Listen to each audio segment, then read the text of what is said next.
200 million people in India, 20 crores, suffer from either or both type 2 diabetes and hypertension. They are dependent on this simple compound called metformin that only China can make cheap. Suppose Chinese decide tomorrow to stop metformin. All the type 2 diabetics in India will be in serious trouble. The bigger problem is if they manipulate it and then people start dying. They can.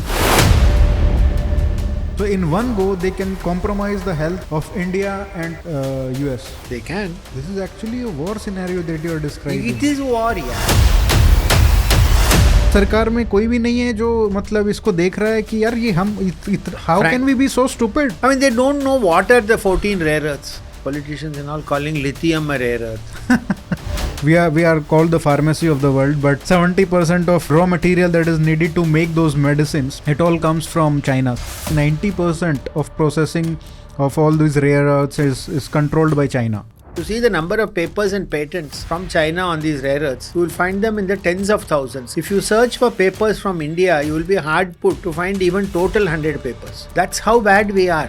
Sir, nothing we have done. We've got lots of rare earths in India, but we don't know where they are. That excellence and equity cannot coexist in our universities. Because every empire that came up recognized merit and merit only. Namaste sir, how are you? Namaste Arihant, very well thanks, and how about you? I'm good sir, you have 3 new books. Last time we talked about, the 6 states and that are problematic for India's sovereignty and unity. That could be problematic actually. And it got good reception thanks to the clickbait. I know, you are an expert at that, and that's why I enjoy talking with you. Yeah. And we have talked over the years. Yeah. About so many different topics, and I'm delighted actually. And these 3 books are actually very interesting because they are all based on your core expertise, that is sciences. And I read the book on India's supply chains in a world at war. So that was really interesting. And then other 2 books, Fixing Science in India and India Science, Politics, Geostrategy. So very interesting content here. I've gone through it and I would like to discuss this because when we discuss this book, Supply Chains, we will ultimately come to this topic also, Fixing Science in India, because it's all related. Yeah, the background of all the 3 books is science. Why you have highlighted 6 to 7 sectors that you have highlighted, those are very important. We will take a sector and then we will discuss slightly about the past mistakes or the past happenings that have taken place and what our lessons should be from that experience of other countries and what should our focus be for the future. So I want to structure it like that. Now, it's interesting actually, Arihant. COVID was, I think, a very important turning point for the world because suddenly a system of supply chains which maximized efficiency, in other words, minimized time delays and maximized profits everywhere, which was also based on the rules-based order. Yeah. That the countries broadly behave themselves under the fabric of United Nations, Bretton Woods, dollar as the reserve currency and things of that sort. Suddenly everything changed because of COVID, because the supply chains of the world were disturbed beyond a point. The economies of too many countries suffered because of COVID. Coming back to Macinder's theory of the geographical pivot of history, the fact that geography is so very important, and as we know, geography is all important for a civilization. A civilization cannot exist without geography.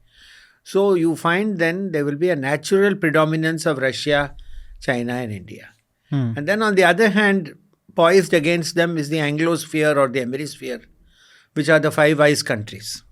America, UK, Canada, Australia, New Zealand.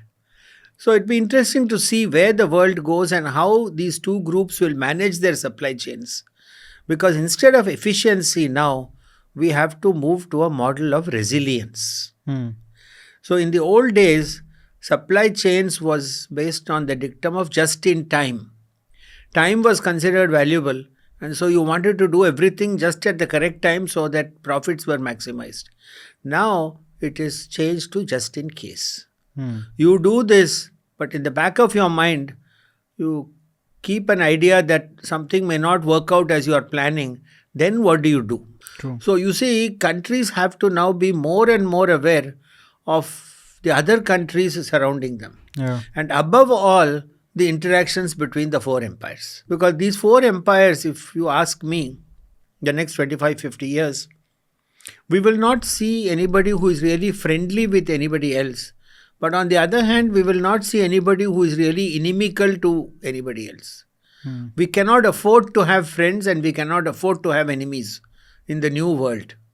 So it calls for a radical rethinking in the way in which India plans its foreign affairs, defense sector, manufacturing, production. So very interesting, and actually, I want to go like deep dive into all the sectors that you have taken up. And first, of course, we will start with semiconductors. In that chapter, you have mentioned the US-Japan chip war, basically, and what lessons that we can learn from that. Plus, what are the difficulties China is facing in coming up with its own ecosystem of chips? Right, they are also trying to create a fund. They have, pumped billions of dollars into this, but unka abhi bhi they are not able to execute it. So where is the problem there? What lessons can we draw from that, and what lessons can we draw from the US and Japan chip war of the past?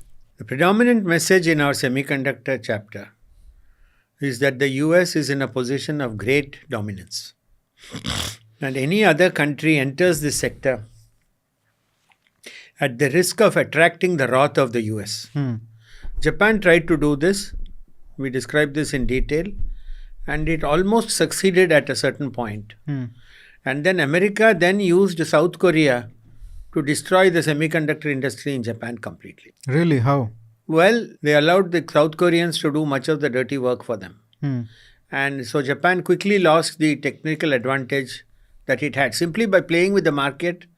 And don't forget that the technical expertise of the US is very considerable. They don't do many things that they are actually able to do.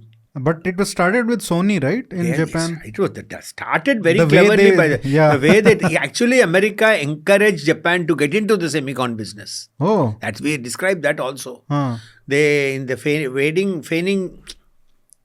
days of the US military rule in Japan, after MacArthur and others were phasing out, they wanted to give Japan a certain limited amount of freedom. In the same way that they gave China a lot of freedom in trying to get them into the WTO. Of course, Japan was a vassal state. So it was in no position it got things from the US at the mercy of the US. But even then, for reasons of their own, they wanted it, and we got into that too in the book. But after a stage, what really happened was they were getting scared that the Japanese might actually get the better of them. Now, this semicon business is 3 stages: making the wafer, design, and then finally fabrication.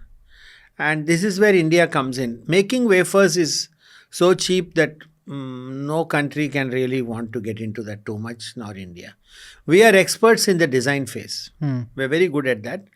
But at the same time, it is a bit like, formulation in the pharmaceutical industry. It is finally, unless you can make the thing yourself, which we can't do so well right now, we don't stand a chance. When you say that we are very good at design, you mean the scientists and the people who are working in this field in other countries, right? No, in Bangalore. Okay. Many of them are in Bangalore. Okay. And they work sometimes for multinationals and so on. But we are very good at the design aspect. That is, for a particular application, how to lay down all the ICs and put them all together. So we are very good at that. But we can't actually we can't go to the next stage. But you asked for the overriding theme. These chips come with certain nanometer numbers, So even people may have heard the word 65 nanometers, 28 nanometers, 8 nanometers, like that. Yeah. That means it is how finely these elements are put together on the chip. And it results in higher and higher resolution and accuracy that chip can do in a device. Basically, lesser the nanometer size, and more precise and more sharp. Better it is. Much better. So, for example, in a washing machine or in a white goods in the kitchen and all that, 65 nanometers will do. And then by the time you go to missiles and things that will hit one house 100 kilometers away but not hit the house next to it, for that you need finer and finer things. Now, The US has got its own Lakshman Rekha for this. And so if we start making lots of 65 nanometer chips, it doesn't care because it knows that we are not in a position to threaten it. And that is precisely what we advocate. In the heading of this chapter, somewhere we have quoted from the Greek mythology that if you try to fly too close to the sun, you will get burnt up. The US is the sun for the semicon industry. China is also realizing this to its cost. It's trying many things, but it is scared to go to the US Cutting giant edge. because this Taiwan issue comes in, no? Yeah. They are the fellows who are actually making a lot of these chips in collaboration with a secret Dutch company, which we talk about, which is a subsidiary of Philips. So you have actually in the end USA, Netherlands, Taiwan, China, to some limited extent Japan, South Korea, and then we are still at the bottom of all this. I think we shall have to do things. Certainly we should do. But if we, most of the chips used in motor cars and all that are all 65 nanometer level. So certainly it will create employment. It will improve our economy. And during the stages when we are growing, I think there is nothing wrong in going for a lower level thing like 65 nanometers. There is no need of, puffing up our chests and saying that हम 8 nanometer भी बन सकते, we can do and all that. Practically we cannot do. So I mean, you have to start somewhere, then you start at the lower end, and then you slightly and slowly, and then you go up the ladder. In semicon, I strongly believe that it should be only incremental because we don't want to attract the ill attention of the US. Because as you mentioned, the China's example and Japan's example, they both tried to do that and actually, faced US opposition. And now China is also kind of facing that. Before that, it was Japan. So they totally destroyed Japan's semicon industry. And then now they're trying to do the same to China, wherever it is.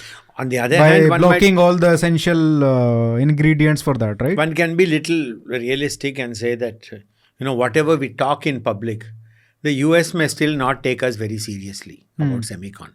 So they may say that this is just loud talk.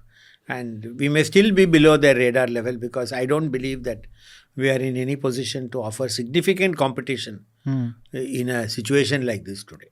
Yeah. As far as semicon is concerned. But this field is so big and we've got so many talented people that we can and should do things where we can do it. Second sector that you take is heavy metals, right? And it's very important. And I'm a chemist myself. Yeah, that's why I want to focus a lot of time on this because that's your expertise. So in this you mentioned that processing is actually much more important than mining. We focus a lot on mining. It is important. But much more important is processing. And you mentioned that I think 90% of processing of all these rare earths is controlled by China. And that's where the real vulnerability is. Because we talk a lot about, removing our independence from the global oil industry and Middle East oil and all that and shift it to EVs. But that will simply mean that, shifting our dependence from 50 countries to just one, which is China, which is our main adversary. So this is the problem. So where is the actual solution to our problem in heavy metals? We are nowhere. I mean, we are nowhere. You mentioned the problem with India's beach sands, the monazite totally beaches. Mismanagement there in nuclear, how our failure in that. But yeah, I mean, where do we start? I don't want to sound rude or anything.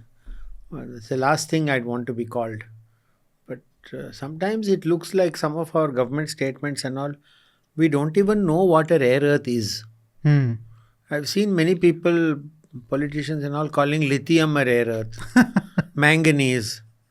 Tomorrow, they will call iron and aluminium rare earths. So the term rare earth is given to a very specific category of 14 metals. And they have very peculiar properties. That's the only word I can use as a chemist. And it is because of these peculiar properties that they are so important. And each of these 14 rare earths has got a distinctive property that is unique to that particular metal. The most well-known example is neodymium, which is used to make permanent magnets, which will save a lot of other costs if you can keep the permanent magnet for so many devices and things. Now, to make that permanent magnet heat stable, you need another very, very rare earth called dysprosium. About 1% of dysprosium you need in neodymium to make that permanent magnet heat stable. So, you can have a lot of neodymium, which is also difficult to get, but without dysprosium, you are in further trouble. Now, today only China and Australia seem to have a source of dysprosium. Really interesting is that recently they have found some dysprosium in Myanmar. So that's which is why India and China have such a great interest in this country. You know, somewhere in that region where that opium triangle, no?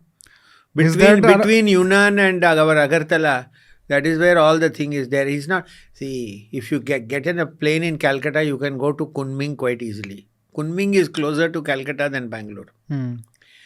So again, it comes back to this Bharat, civilizational state, soft borders. That whole Myanmar might well become a soft border. Simply because two of the empires have an interest there. And so Myanmar even becomes America a buffer state. is quite interested there. Why are they interested? It's because of the silly metal. Yeah. I mean, that's where the real thing is. The greatness of Deng Xiaoping is that way back in 1990, he said that West Asia may have oil, but China has rare earths. So he knew what he was talking about. And so this rare earths business is something that, see, we are nowhere. We have handed over much of this responsibility to the Department of Atomic Energy simply because of a historical coincidence that that monazite beach, they found some cerium or something. Now, thorium is not a rare earth and that is nothing connected with this. But cerium is. And so then the monopoly of this thing went into the DAE and they are not interested because there's no atomic energy implication for these rare earths. I mean, we don't know where totally junked our nuclear industry as a whole. They have sunk it. They have junked everything. Yeah. And what has happened now is that we have said, we've got lots of rare earths in India, but we don't know where they are. Any country with a large territorial expanse will have rare earths. Rare earths are not so rare. Cerium is more common in the earth's crust than lead and tin.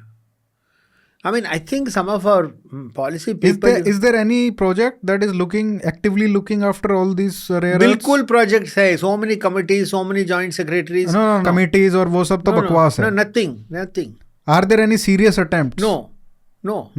Okay. That's what we have said. That 14 rare earths is too much for us to handle. Let us select 3 of them. One of a common type, one of an intermediate type and one of a very rare type. And so let us just concentrate on that.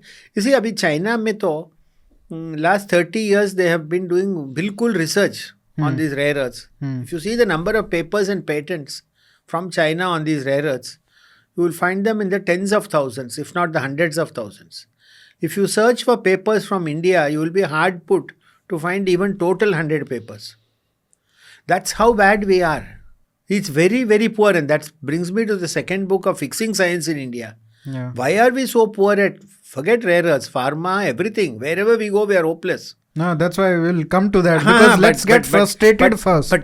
Let's get frustrated first with all the sectors. Then we will come to the Fixing Science in India part. I am not getting frustrated with this very fine South Indian coffee that you're giving me here. Perks of being in Bengaluru for because I was joking with you that we don't get good coffee in North India. So I think now that you have. Now I have. No complaints. No complaints. Okay, so what should India focus on this? As you said, like 3 parts. Select some 3 of them. Make a mission project. Get some 50 fellows. Chemistry people, chemical technologies, industrialists. And we have those people, right? We have. Good people. Without a doubt, we have good people. Yeah. And then say that, okay, we have taken this rare earth element, say europium. You go there, we are going to give you 100 crores. In about 1 year, you come back and give us a full feasibility study plus proof of concept. of where to find europium, how to pull the ore out, it should be in India only, how to purify it, and at least give us the pure metal in our hand. Small. We want 2 kilos. And then say, we don't do the last part which the Chinese are doing, which will still take some time. And that is to actually make the application which needs europium. Now, europium, for example, if you go to passport visa, you will find one fluorescent thing coming in the visa, which will show up in the UV light when you see it. Those dyes that are made there contain europium. It's the only one which has that peculiar bluish glow or whatever you call in that. Okay. So it's a very specific property of europium, which the other rare earths don't have. So that was a typical example. So you say we'll give you this 100 crores or something, but in 1 year you must come back and give us this whole thing. Give me 1 kilogram, 2 kilograms of pure europium. Otherwise the whole project is cancelled, over. We will write it off as a bad loss and then we'll forget about it. But the bureaucrat should be willing to take that risk, and these people who join the project should be willing to take the risk of accepting the money. You will find in India that if you actually tell the scientist who says he's great and he wrote so many papers and he's going to get Nobel Prize and all, many like that.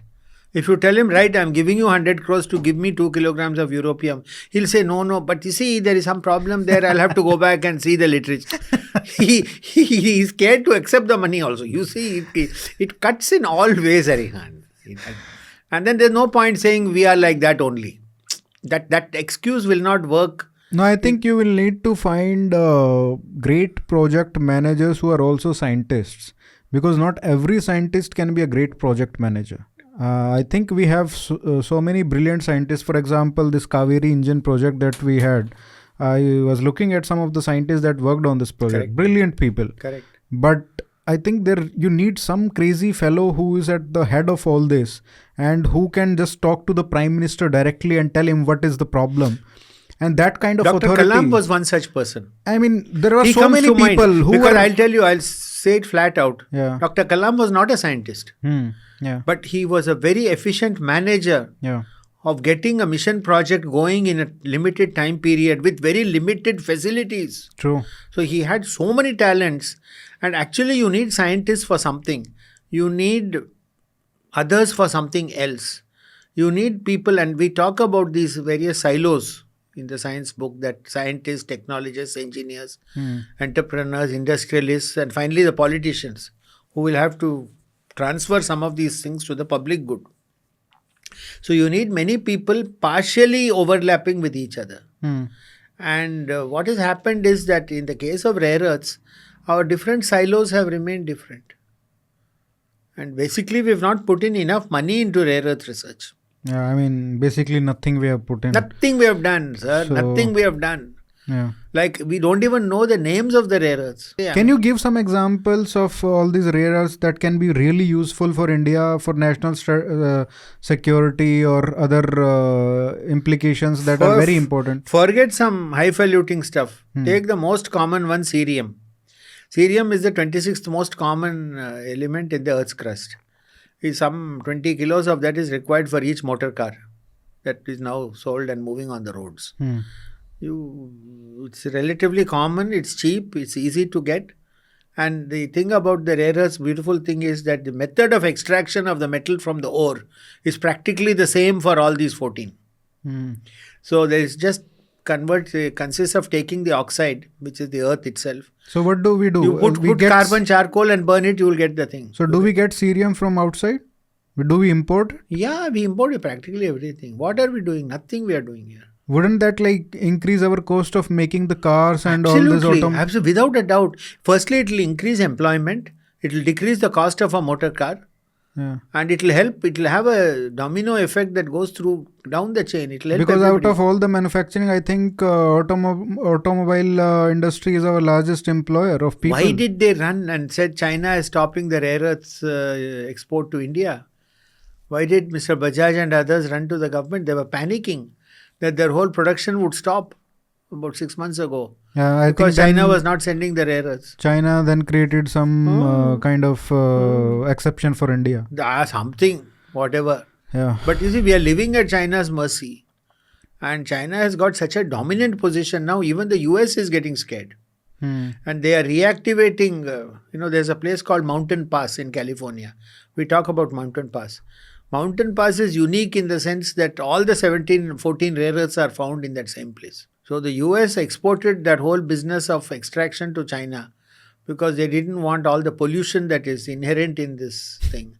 So China went and converted Inner Mongolia into a dust bowl by doing all this polluting chemistry over there. So that's how China, they poisoned all the rivers and the lakes and everything. They turned it into a wasteland.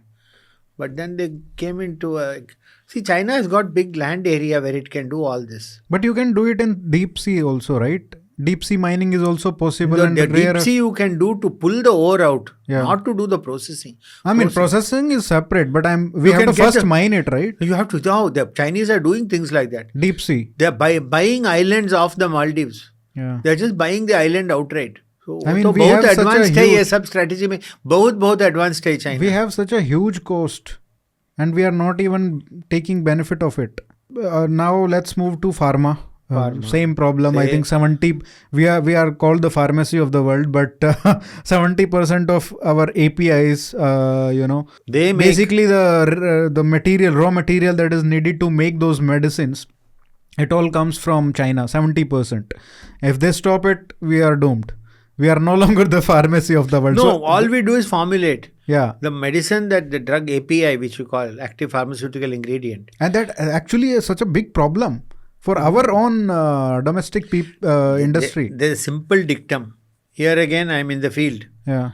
Being a chemistry person.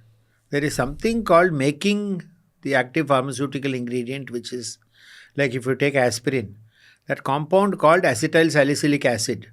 Somebody has to make it, no?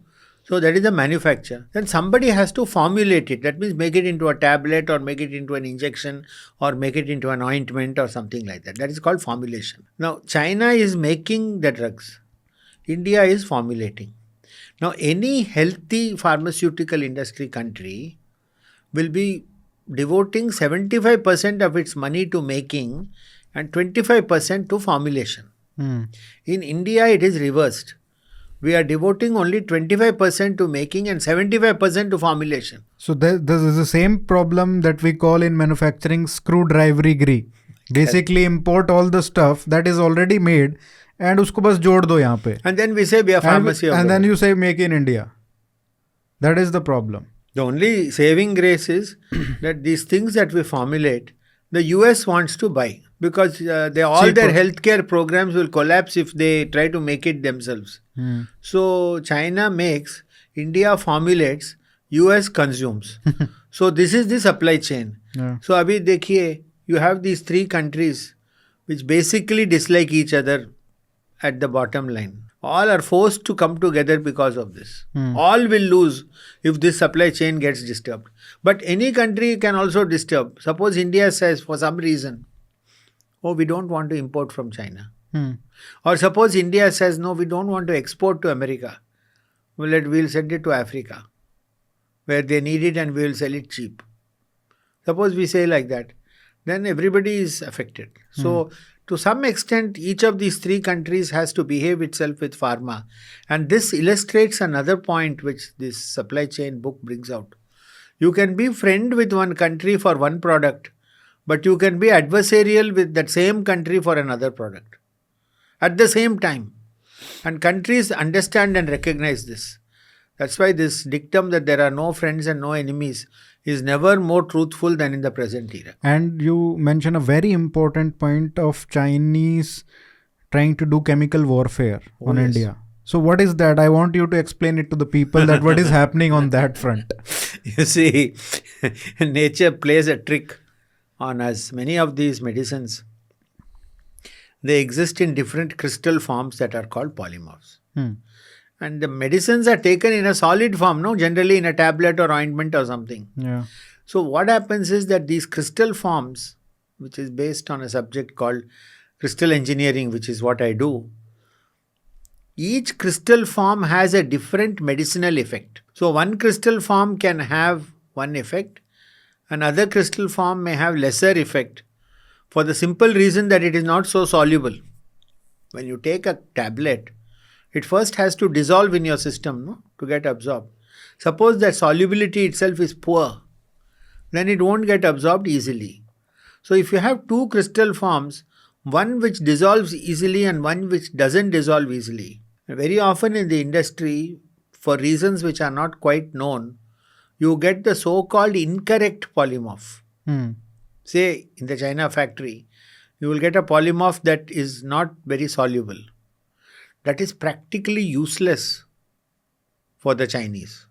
They take advantage of a peculiar provision in our Indian Patent Act 2005, which says only chemical purity is the criterion for a drug being called what it is. So if it is chemically acetyl salicylic acid, then it can be given the term aspirin or something. But at the same time, we know that one form dissolves and one form doesn't dissolve. But the Indian law doesn't distinguish between this. And there is no testing facility for that. When we import it. We have to import, let us say. Yeah. That doesn't matter. But there is no legal forum in the Indian laws that anybody can say that this is the wrong form. So China will send the wrong form knowingly, and according to the Indian laws, it is equal to the correct form. So in the Indian legal system, both the wrong form and the soluble form and the insoluble form are both treated the same. So what you are saying is that 80-90% or 100% of the people that are getting their medicines, they could all be compromised in one go by Chinese. Definitely, because if they want it. They do want. Of course they want. They want, in case for example, they are just selling mud.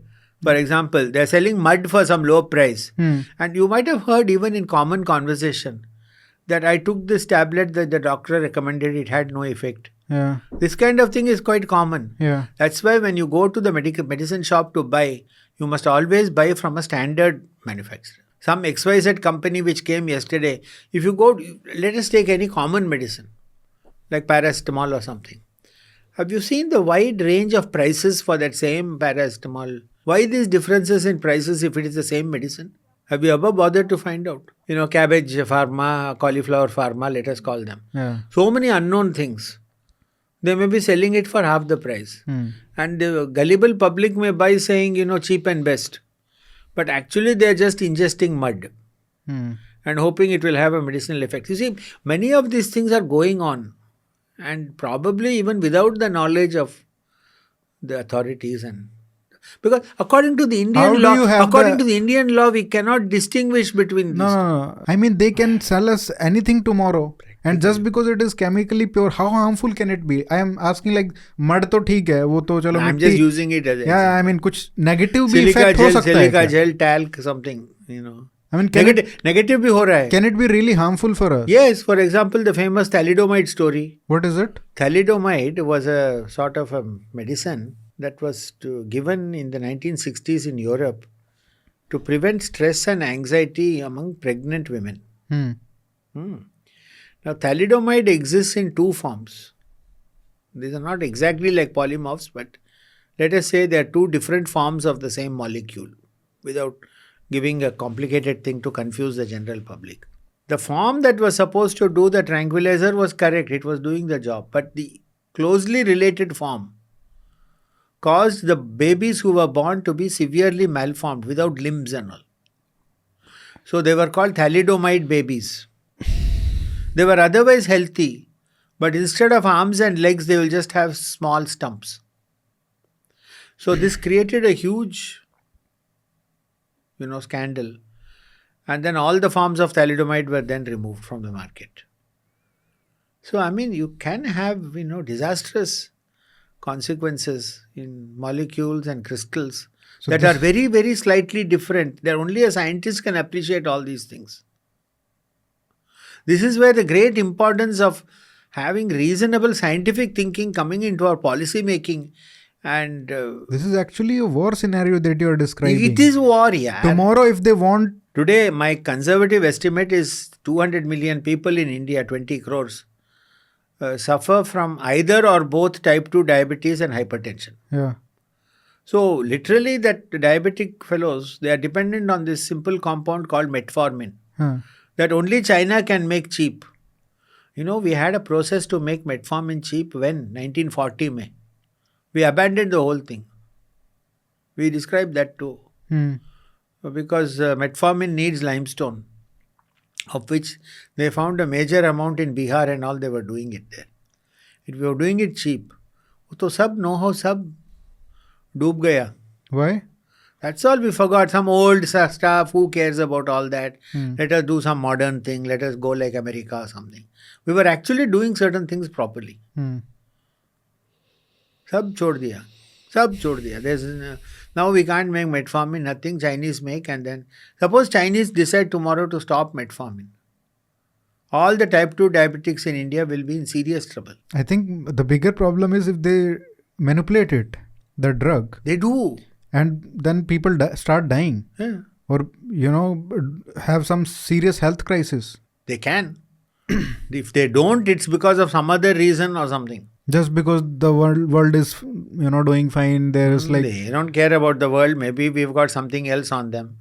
So that so it's a question of, again, one of the things is the word entanglement is there. What is the title which says entanglement? Read this. trade, power, conflict, and entanglement among empires. What is this entanglement? Entanglement is that if China is not denying us metformin, it is because we can touch it somewhere else. Hmm. So these empires get entangled with each other. Or maybe believe it or not. it's a golden goose, right? They don't want to kill it just to get all the eggs in one go. They don't, because otherwise what will they do with all those medicines? Anyway, I'm China talking has the about- problem of I'm overproduction. talking about in an end of the world scenario where there is a world war kind of situation where India and China are at opposite ends. Could be. They can simply do it. They and will not do ju- it. And if they do it with India, they indirectly or directly do it with US also, because the medicines that are made here also go to US. Correct. So in one go, they can compromise the health of India and US. They can. Today they are in a position. ये तो ब्रह्मास्त्र है. नहीं, but उनके हाथ में. today already they are in a position to do that. If they are not crazy, doing sir. it, it is for reasons that are best known to them. It's crazy. How can we allow it?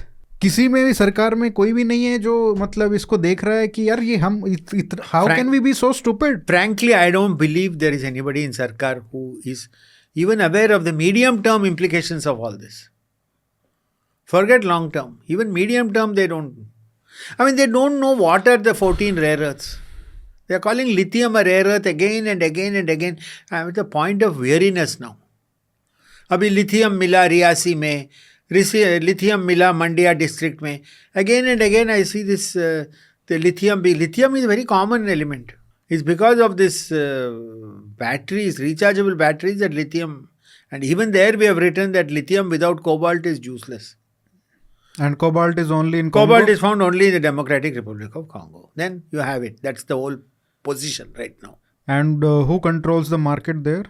Mining and processing is controlled by China. Everybody wants to control. China is there. I'm told India has got a small foothold in Democratic Republic of Congo. Certainly America will be there. Certainly France will be there with its dominant interest in Africa in general. So Democratic Republic of Congo is a very unstable country. And it is known for its bloody revolutions and coups and all that. Hence the democratic. Now, there is a very interesting bit in Yes Minister, no? I know. Have you watched it? Yeah. I know. I wish at least we were like Yes Minister in Delhi. I think we are not even at that level. I think we are just exact copy of that. A copy of that without the humor. That's true. So I hope somebody in government doesn't, we don't attract their attention and they say, who are these fellows talking all these things? So what should we do on the pharma side of things? First thing that we need to do, the bare minimum. Bare minimum. At least for type 2 diabetes and hypertension. We have to be able to make the stuff cheaper than China. Make the drug. We have to make the drug within India. And it has to be much cheaper than China, so that concerns, 200 million people of India. Mostly, if you ask me, people in the productive age group, because they are getting these diseases in their early 40s, late 40s, early 50s. Most taxpayers, exactly. Yes. And so at a time when they should be producing maximum for the benefit of the country, it is this particular vulnerable age group who is being affected by these two diseases. So I would Forget about all other diseases that we talk about and just talk about type 2 diabetes and hypertension, and outline 4 or 5 medicines which need to be made compulsorily in India at a price cheaper than that of China. And here, the hopeful thing is that our production, what I call product synthesis, is quite well developed from former work which we have done 20 years or so ago. So we can process chemistry, this process chemistry is well developed. So we know how to make medicines cheaper using, different chemical routes. The basic principle here being that in any reaction that you do, the starting material must be cheaper than the product. So the product can then be sold at a higher price. So that's how the price chain goes. But we should learn how to make this thing. And there's no point saying, but there is this one factory in thing that is making it. No. We need hundreds of factories making just some common medicines. Yeah. And then our thing in formulation is so good that then we will control both manufacture and formulation. Then we will leave the Chinese behind. And even if we do it for very critical diseases which affect large number of people, then they won't be able to do this blackmail for us anymore. Yeah. And it will also buy us other geostrategic advantages. Because if they can't do certain things to us, then we can do the thing which we've already got a control over them. We can do that. Yeah. So the seesaw between India and China will continue in a way that is advantageous to India. And also we need to change the Patent Act of 2005. I believe it has undergone some changes recently. I'm not fully aware of the later developments, but I think now they have had a rethink on a kind of pharmaceutical product called co-crystals, Okay. which is a mixture of 2 different compounds to give a single crystal. I think some rethinking on that has been done compared to 2005. So in all fairness, somebody there has thought a little bit about this. So the next is fertilizer. For most people would think that fertilizer, when it comes to when you're picking 7-8 sectors, this will not be part of the list. So why you have put fertilizers above other sectors? Because most of the manufacture of fertilizers, it depends on a good supply of liquefied natural gas, of which we have none. So the subsidy costs on this are very high, because without that one ingredient you can't make fertilizers, mostly urea and other. So that is why it is, although seemingly it looks like something that we are able to do properly, the one critical thing we need, we don't have. So LNG we don't have, and as a result, it becomes very vulnerable. If you look at the allocations for the ministries, you will find that in the Ministry of Fertilizers or department, the allocation for subsidy is huge. Yeah. After the Ukraine-Russia war, Huge. it has skyrocketed. I think it was earlier 60,000-70,000 I know. per year, per crore per year, but now I think it's massive. This nano urea and all may be a way forward for us, because What is this nano urea? Is there some breakthrough? It is a semi-breakthrough, Okay. in the sense that you make it into very small particles, where the surface area most of the urea you put in the soil is actually wasted. It is not absorbed by the plant, because usually what they do is they take the powder. Urea is a white powder. You just put it in the soil and all. Most of it is just washed off. So if you make it in the form of what are called small nano globules, then what happens is surface area of each particle becomes more. So its absorbability is slower but more complete. Okay. So using far less amount of urea, you can have the same fertilizer effect, which is much, much better. So liquid what is nano-urea. the status of this? I think it's reasonable. Okay. I think it's reasonable, and it's something where if we push a little bit harder, Are there some case studies or there is plenty literature. pilots they have done? Yes, they have done in India. And this we have also mentioned that this is one of the places where we have actually done something. Apart from basically technological innovation on this front, there is no other way to reduce our over dependence on fertilizers. Well, we outlined certain things, but they are a matter of detail. Depending on which kind of crop you are growing, you can use slightly different kinds. There are 3 elements which are very important for the plant to get. They are nitrogen, phosphorus and potassium. So-called NPK. N for nitrogen, P for phosphorus and K for potassium, which is kalium, which is the chemical name for potassium. Hmm. So the ratio of N, P and K depend on the kind of crops you are growing. But right now it is kind of indiscriminately we are putting certain combinations. Okay. So if we do a more fine tuning about what combination you use for what crop, we could have some marginal improvement. And then with fertilizers, there's always the big risk that the farmers tend to overuse it, and after some time the soil gets knocked out completely. So, and also growing things like rice, wheat, sugarcane and putting plenty of fertilizers, also you waste a lot of water. It's a number of things that are domino effect related to each other. But I noticed that in many of the Indian villages, still 1/3 of the land is kept fallow.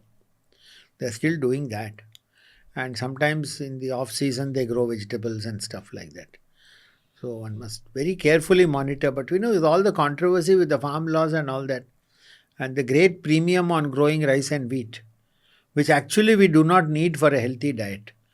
We need neither rice nor wheat for a healthy diet, and most of us were not eating this stuff till 200 years ago. Most of us were eating millets. So I think going back to millets should be done in a much bigger way. The solution to fertilizers, Arihant, is to use less of them. I believe that that is the long-term goal. Like 15, 20, 25 years.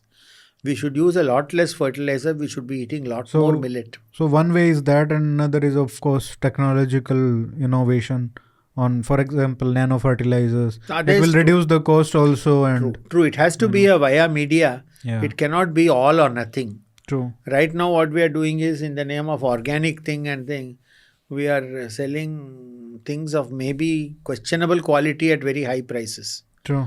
So I think that also has something that has to be borne in mind. Once again, we talk about this in the science book, a restructuring of some of our ministries. So that the ministry, instead of being food or pharma or thing, suppose we have a ministry of rare earths, then it will club the functions that many other ministries are having. Plus it may clear the administrative logjam. So suppose we take our 7 chapters in this book and create 7 departments or 7 ministries. This country will progress quite a bit. Ministry of Semiconductors, or Department of Semiconductors, Department of Fertilizers, that we already have. I think we will benefit hugely and immensely if no ministry handles any of this. Could be. And they can just do whatever you want. Could be. Just don't focus on it. Could you be. make ministries out of these... See, if you make ministry, you will have a joint secretary. Then definitely any progress that is already happening, that will also stop. See, the JS is the person who is really blocking so many things in India today. I mean, I know many IAS officers, very sincere, honest, God-fearing people. They are not what we think they are. But the system has that made the joint secretary post in Delhi a kind of choke point. Secretary, I don't think he sees too much. It's only joint secretary who decides. And if suppose he doesn't know that lithium is not a rare earth, then the whole thing is on very shaky grounds. Another sector that you deal with is energy. I think most people would relate to it. We have a lot of coal, so we should not bullshit about all this climate change. By the way, we will nonsense. go on needing coal. Yeah. King coal. I've written an article called King Coal. Yeah. That foreseeable future, we have got good coal also. It's not bad coal. Because coal can be of many different qualities and all. So our coal is of good quality, and we will not lose, we should not lose our dependence on coal. It's okay. I mean, Yeah. all these And fashionable things. Yes. Instead of all these fashionable things also that we are trying, we should, like solar, wind, it's all good. Just keep it in the mix. But don't prioritize it ahead of nuclear. I mean, that is something that we have done for the last so many years. That nuclear fusion, which so many smaller countries are doing now, nuclear fusion can solve our energy problem completely. No, I mean, these small modular reactors, they have finally waken up to this. The government so has late. finally, So late in the science book, one of the chapters, important chapter is called Kala Chakra. So the wheel of time is now working against India. Wheel of time is now going against us. So unless we start doing things fast, we cannot make up for lost time. Yeah. And the only way we can make up for lost time is to put in a lot of money.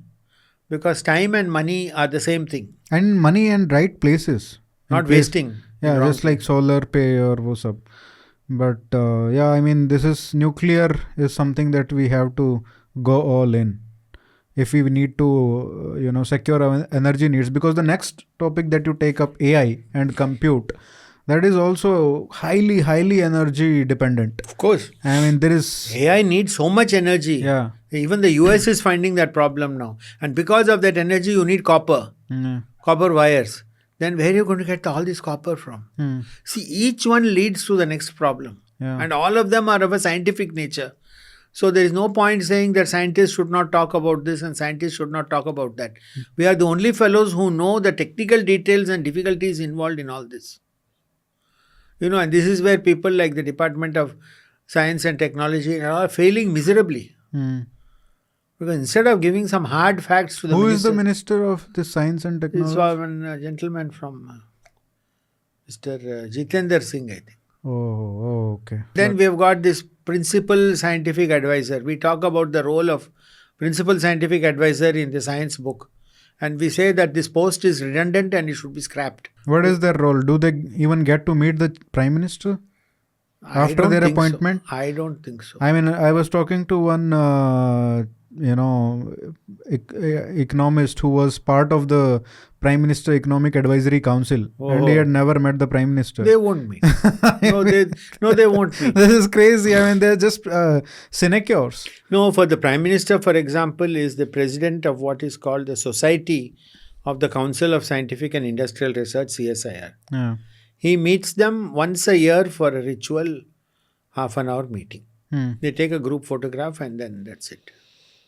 So other than that, he doesn't meet the people in CSIR. Similarly, I believe that, we have a cabinet system and all that. The secretary should report to the minister who reports to the Prime Minister. That is through the cabinet secretary. Now, where does this PSA come in? PSA, Principal Scientific Advisor, he has no executive authority and he has no financial authority. So it's just a post. What exactly does Fancy he do? Post. Now, he just receives instructions from the PMO. So, ye karo, wo karo. Shouldn't it be the reverse? It should be. Should be.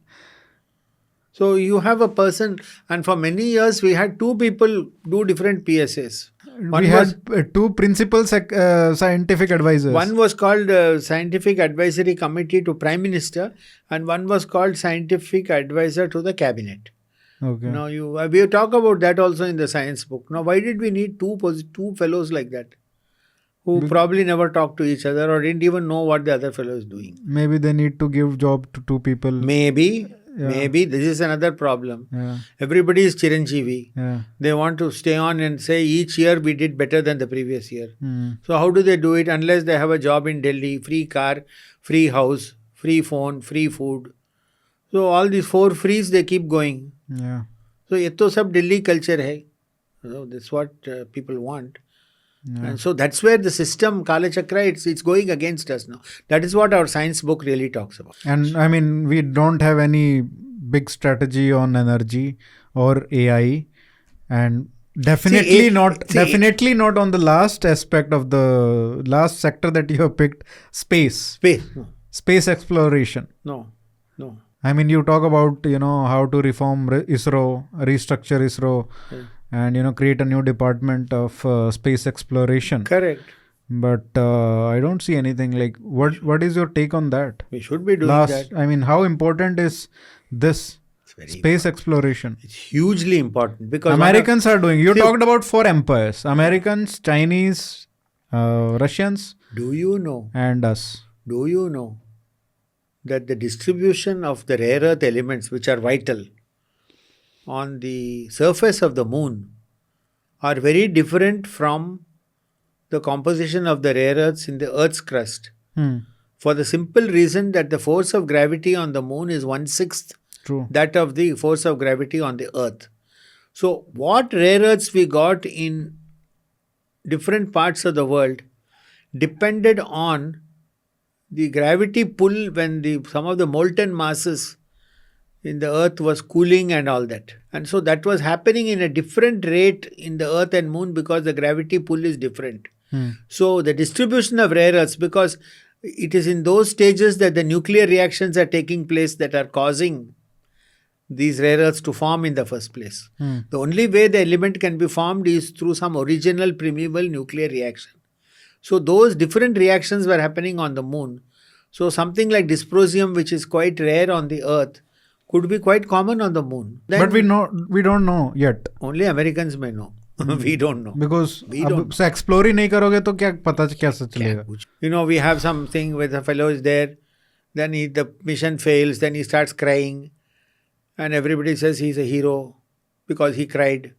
See, beyond a certain point, you can't be taken seriously by foreign countries. If you see some American thing or Russian thing, nobody went and cried in the public and Prime Minister is embracing him and all. See, this is not, it doesn't give a good picture. Yeah. They won't take us seriously, Aryan. I mean, I know what I'm saying is rather unpopular. And people will start saying that, who is he? He should have gone, he should have cried. Then Prime Minister would have cried. This is not proper discourse for scientists to have with each other. So, ho gaya, the mission has failed. We will do better next time. So many missions have failed. Russians sent a fellow and he was trapped in space and he died. They did not make a song and dance about it. And the Americans sent somebody, 3 fellows got burnt up on launch takeoff. Nobody made a song and dance about it. These things happen. These things happen in wars. People die, or people die figuratively in the new kind of wars that we are facing. So war is not a pleasant thing, and the world is not a pleasant place to live today.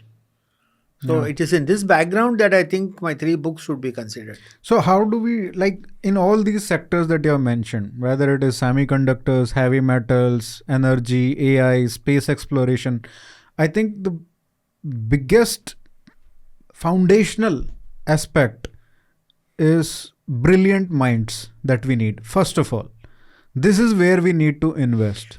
Now I will divert. sector. No, I will divert your attention from the supply chain book to the science book because Yeah. you're not getting there. No, I'm First, getting there. first That's you why must I'm go for saying education. Innovators. Without education, you can't have science, Yeah. and our education system is broken. So education comes before science. The brilliant minds are there. Okay, as Swami Vivekananda says, that the external teacher has to ignite the internal teacher. The all ignition this- potential is there among Indians. We are very clever people. No, but they are all leaving for US, right? They are know. leaving for even China. now. Because there is no good teacher today. Yeah. The teacher is not there to ignite. No, the system is, it's not there. You The know, Dr. ecosystem Kalam is not talked there. about this ignition thing, igniting young minds. So this ignition is not happening because our education system is broken. A young man or a young woman who enters the portals of education is not guaranteed a job commensurate with the training that he receives. This job can be at BSc, BA level, MSc, MA, PhD, any level, MBA. He or she should get a job commensurate with the educational qualification. That simply ain't there today. Yeah. That's the problem. So how do we fix science? This is a huge topic. That's a huge topic. Just go and buy the book, read it, write to me. All reasonable No, I mean, emails will be answered. if you have to, give some suggestions to the government, like 5 things that you need to do. I think the single biggest takeaway for me is that we have to focus on getting the best talent that we have, unfortunately, that has left the country, get them back. China did that. Yeah, get them back with any cost. Invest 1,000 crore rupees on that. Give them the freedom to do whatever they want. Just give them crores of rupees. Just create all those ecosystems. And I was talking to Prasanna Tantri, who's a great, economist.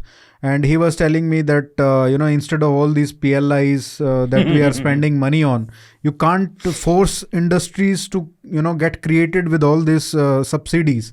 Basically, you are taking subsidies, basically you are taxing somebody and you are giving it to that industry. Of course, that industry may do better for 2-3 years.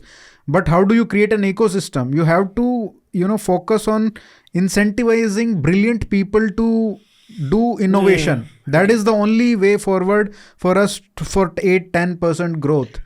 And for all these problems that you have highlighted, I think this is the only solution that I see, that you have to first invest in people, and then they will also start, institutions of their own, education institutions, industries, ecosystems. I will now say something Yeah. which will be highly controversial, Yeah. and I will be badmouthed by lots and lots of people. But what I have written in the book on India, science, politics and geostrategy, and this has been very kindly pointed out by a very handsome foreword written by Dr. Mashelkar, former DG of CSIR, that Dr. Desiraju throughout is wrestling with this problem in his mind about whether excellence and equity can coexist in our universities.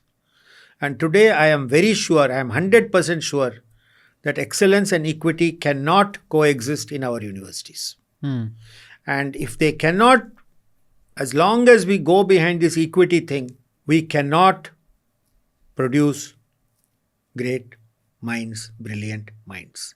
Because every empire that came up recognized merit and merit only. And there is no point in saying otherwise. And how do you define merit? Yeah. Is merit Brahmin? Is merit Kshatriya and all that? That is beside the point. Merit is merit. And no country in the world went back to a mythical past of 5,000, 10,000 years ago and said, your ancestor tortured my ancestor. This is nonsense. And the fact that they have found some electoral advantage in doing this is even more nonsensical. So I would say that I will get trolled heavily. I don't mind. I love being trolled, and I love being called this and that and other bad words. Yeah, I think your caste was the main Some topic caste, of discussion. who cares what? When in the comment section from Dravidians last time. Who cares what caste I am? Yeah. Sometimes Dravidians certainly do. Dravidians, Dravidoids, Lemurs, they do lots of things, but that doesn't mean they're right. Yeah. See, each person has to decide and be faithful to, Bharat Mata. And this Bharat Mata has to come up. I won't call it Bharat. I will only call it India. This kind of nonsense talk has to stop. No country looked backward so much, I say. They're all looking forwards. We're not looking forwards, and then we're stuck with these politicians and their electoral calculations. So maybe this is all what scientists will call a metastable state. And all I can say is that through science, every big empire has come up in the last 500, 600 years. Even ancient India. We became the richest country in the world because of our science. We knew so many things before other countries. And nobody started asking that, was this fellow a Brahmin, or was he this, or was he that? I think this kind of fake narratives and picked up by people in social media and all lemurs, this has to stop. And there has to be a awakening about the rationality of science. That science is one thing that keeps you grounded properly. It takes you away from caste. It takes you away from all these things, obscurantist, hypocrisy, mumbo jumbo. And finally, one thing about all scientists, if you are a good scientist, is that you are honest. Because the whole science structure depends on collecting accurate data and reporting it correctly. Because if you report something wrongly in science, anybody can test it and prove you wrong immediately. So no good scientist can afford to be dishonest. That is why we are honest people generally. We are focusing a lot on paper publishing, right? Yes. I mean, there is some government incentive also you talked about in this book, that we are focusing more on paper publishing rather than innovation. So yes.